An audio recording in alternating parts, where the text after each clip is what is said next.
Ciao a tutti, benvenuti in questo nuovo video. Oggi parliamo di Blood Moon. Si tratta di un titolo che mi hanno regalato al mio compleanno, è un romanzo rosa, è molto corto in realtà, conta appena 106 pagine perché la 106esima ha 3 righe, quindi nemmeno. Un altro piccolo dettaglio che mi sento di aggiungere già da subito è che questo libro non è tradotto in italiano, non credo verrà tradotto a breve in italiano, di conseguenza può essere un limite. Allo stesso tempo, se avete qualche esperienza di lettura in inglese, non utilizza un linguaggio particolarmente difficile, quindi secondo me potreste comunque dargli un'opportunità. Si tratta di un fantasy nell'ambito sovrannaturale, diciamo che la cosa più vicina che mi viene in mente è The Originals, che è una serie TV nata da Il diario del vampiro, The Vampire Diaries. In quel caso si tratta di serie TV nate con un target principalmente molto giovane, quindi le adolescenti, perché è tendenzialmente ideato al femminile, e in questo caso invece si tratta di un libro per adulti, assolutamente per adulti. Quindi è una storia in cui ci sono gli umani che coesistono senza essere consapevoli di coesistere con delle creature, vampiri, streghe, gargoyle e chi più ne ha più ne metta. In particolare la nostra protagonista Hazel è una strega che ha questo locale, diciamo principalmente per quelli che vengono definiti strange, tradotto letteralmente gli strani, però in questo ambito si intende a livello quindi oscuro, fantasy, tutta questa parte del mondo che in realtà è un po' nascosta dagli occhi degli umani. Dopo poche pagine scopriamo subito che c'è un altro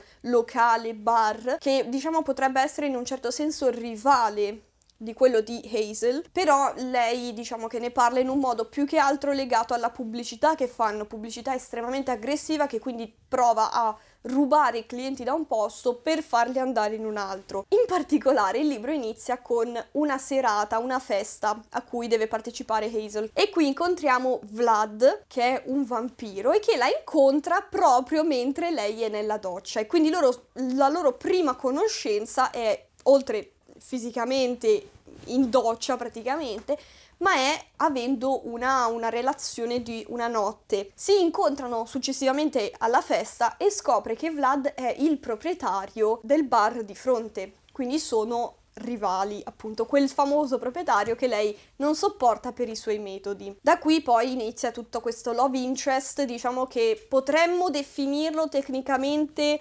esiste un nome, la trope, quindi il cliché, diciamo, è enemies to lovers, quindi nemici, da nemici a persone che si amano, però in realtà devo essere onesta, non c'è tanto questo feeling di nemici, perché già da subito Vlad chiarisce determinate cose, lui diciamo indirettamente non può fare niente. Non lo so, c'è anche da considerare che si tratta appunto di 100 pagine, di conseguenza ci può stare che la trama sia dal punto di vista soprattutto iniziale della conoscenza dei personaggi sia abbastanza velocizzata, anche forse un pochino troppo, però appunto si è fatta una scelta e quindi va bene così. A me è piaciuto molto, anche se il finale è estremamente prevedibile, nel senso che leggete le prime 10-15 pagine, sapete già come va a finire. Detto questo, è anche vero che praticamente tutti rosa, intuisci, sai già come probabilmente 99% delle volte azzecchi il finale, anche solo conoscendo la trama. È molto interessante, tra l'altro è una storia parallela alla storia principale che un pochino diciamo che ha fatto conoscere in questo mondo delle romance con i mostri, che in Italia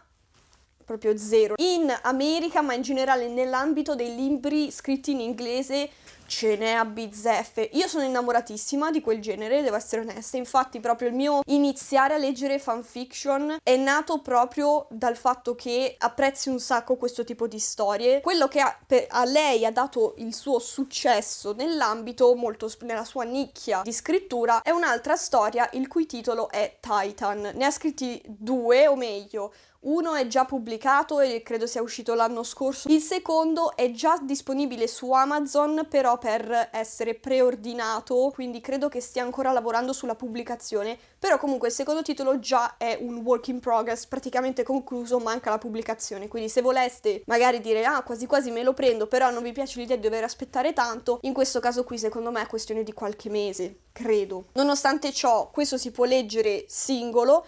e si vede il personaggio protagonista dell'altro, che tra l'altro Titan me l'hanno consigliato un po' perché io faccio parte di un server su Discord di lettori. Si parla in inglese perché è principalmente una community americana. La maggior parte hanno gli stessi gusti miei, proprio telepatici, è stupendo. E tendenzialmente, soprattutto a livello di community, in questo senso con delle persone più giovani, diciamo che tendenzialmente il focus sono le romance e quindi i romanzi rosa. Me l'hanno consigliato tanto, non ero sicurissima se prenderlo, più che altro perché appunto ho un po' la limitazione della lingua, per quanto io la parli, la capisca, la legga, però comunque sai, dovermi fermare ogni 2 minuti un po' rovina l'esperienza. C'era qualcosa che non mi convinceva particolarmente. Ho letto questo, lo stile di scrittura mi piace, molto conciso, concreto, molto easy. Nonostante abbia solo 100 pagine, ci sono molte, in proporzione molte parti, diciamo, per adulti. In gergo esiste un termine, principalmente in inglese, che è soprattutto nell'ambito delle fanfiction, perché questo ha il vibe, la sensazione un po' di fanfiction, ma in questo caso rispetto ad altre è positivo, perché ci sono tante fanfiction la cui caratteristica molto molto piacevole è il fatto che tu senta subito effettivamente la chimica tra i personaggi, o comunque anche tu riesca ad interessarti ai personaggi, e anche il fatto che le scene per adulti siano, diciamo, appassionanti. Esiste un termine, esiste un modo per definirlo, che è smut with plot. Cioè, tante scene per adulti, però poi ci hanno messo la trama giusto per non fare una raccolta di scene per adulti, ok? Tecnicamente vuol dire quello. Secondo me questo è un buon esempio. A me è piaciuto, è molto molto corto. Non so se acquisterò subito Titan, però adesso ce l'ho in questo momento nel carrello di Amazon.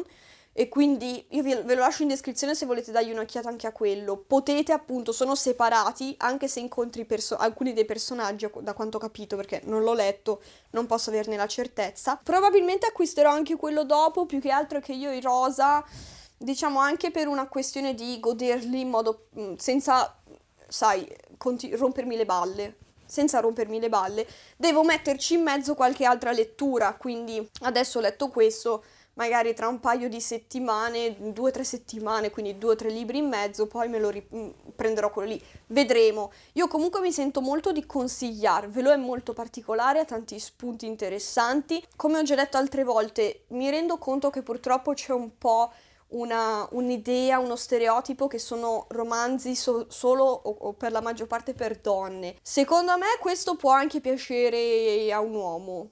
Sarò onesta, se vi piace questo ambito, anche come metodo di scrittura, anche diciamo la trama è veramente semplice, però non è una cosa negativa perché non è, secondo me, il fulcro. Quindi con questa premessa secondo me è un ottimo libro. Io mi sento di consigliarvelo, appunto, voi fatemi sapere che ne pensate, come al solito, di questo tipo di genere, se avete qualche curiosità che volete aggiungere, mi fa molto piacere. Fatemi sapere poi se lo leggerete, se l'avete già letto, se magari avete letto qualcosa di simile e me lo volete consigliare, se avete letto Titan soprattutto e mi volete dire se ne vale la pena oppure no secondo voi. Detto questo, io vi saluto, ci vediamo al prossimo video.